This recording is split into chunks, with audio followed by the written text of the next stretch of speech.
Et d'abord, je vais vous parler de Nicolas Marceau. Alors Nicolas, je l'avais connu lorsqu'il était prof à l'UQAM. Et nous étions tous les deux dans la même famille social-démocrate. On se croisait dans des colloques, on discutait de politique publique, comment mieux servir les gens, comment faire du développement économique au profit de tous.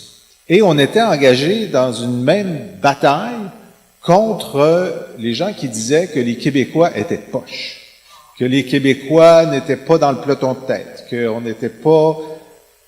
Vraiment, là, il y a eu une période là, de dénigrement systématique des Québécois. Et moi, j'étais à l'Université de Montréal à cette époque-là, puis j'avais un blog, puis j'avais décidé que tous les vendredis, j'allais faire un texte temps dur pour les détracteurs du modèle québécois. Et là, j'étais à la recherche de statistiques qui montraient, par exemple, que pour le taux de criminalité, on était le plus faible en Amérique du Nord, ou que pour le taux de mortalité infantile, on était le plus faible en Amérique du Nord, que toutes les réussites québécoises, tout ce qui faisait que la qualité de la vie. Et puis quand j'ai commencé, j'en avais pas tant que ça, mais plus ça allait, plus j'en avais, puis des gens comme Nicolas m'en signalait, d'autres aussi, et ça a donné à la fin un livre qui s'est appelé « Comment mettre la droite KO en 15 arguments », qui a été un grand succès de librairie, un grand succès. Ça répondait à un besoin. On sentait qu'il y avait un besoin là, tu sais, de dire le contraire de ce qu'il disait. Et je ne pensais pas, quand je discutais avec Nicolas, et j'avais vu sa compétence, sa conviction, sa rigueur. T'étais pas allé aussi à la commission sur le déséquilibre fiscal aussi. J'avais vu ça. Mais il m'était pas apparu immédiatement que derrière cette compétence, ce calme, se cachait une bête politique. J'avais pas perçu ça. J'avais pas perçu ça. Alors, quand il s'est présenté dans Rousseau, j'ai dit, tiens, c'est intéressant. J'espère que ça va marcher. Ça a marché. Et là, je l'ai vu. Moi, je n'étais pas encore député. Je suis arrivé député en 2012. Toi, tu étais député en 2009. Alors, les 3 premières années, évidemment, il était dans l'opposition. Je le voyais faire des interventions, puis toujours des interventions réfléchies, posées, etc. Puis, je voyais encore l'universitaire. Mais quand je suis arrivé au caucus du Parti québécois et au Conseil des ministres avec lui, là, j'ai découvert la bête politique.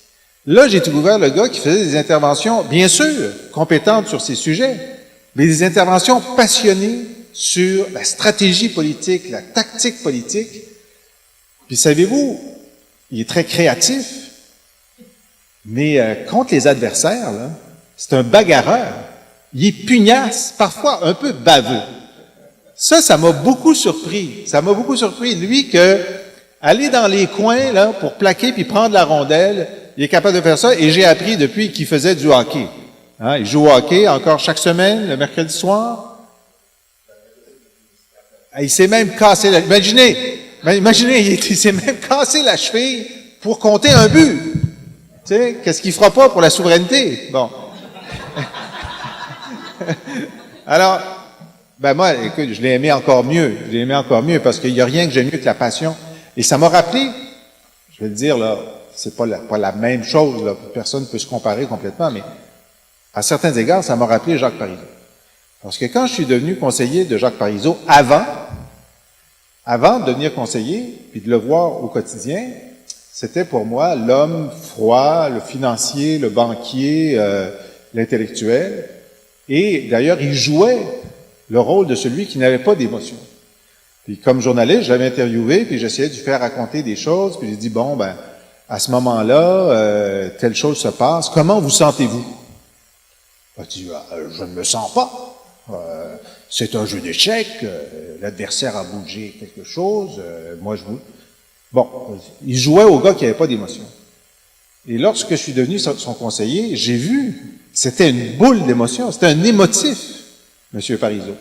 Et on ne peut pas vouloir faire l'indépendance du Québec, malgré toutes les difficultés, si on n'est pas animé par une passion. Et la passion, c'est de la résine d'émotion. Hein? C'est de la résine d'émotion. Et puis il y a ça, Nicolas Marceau. Il y a ça, il y a de la résine d'émotion là, derrière ce visage intellectuel et d'économiste. Alors vous êtes choyé de l'avoir.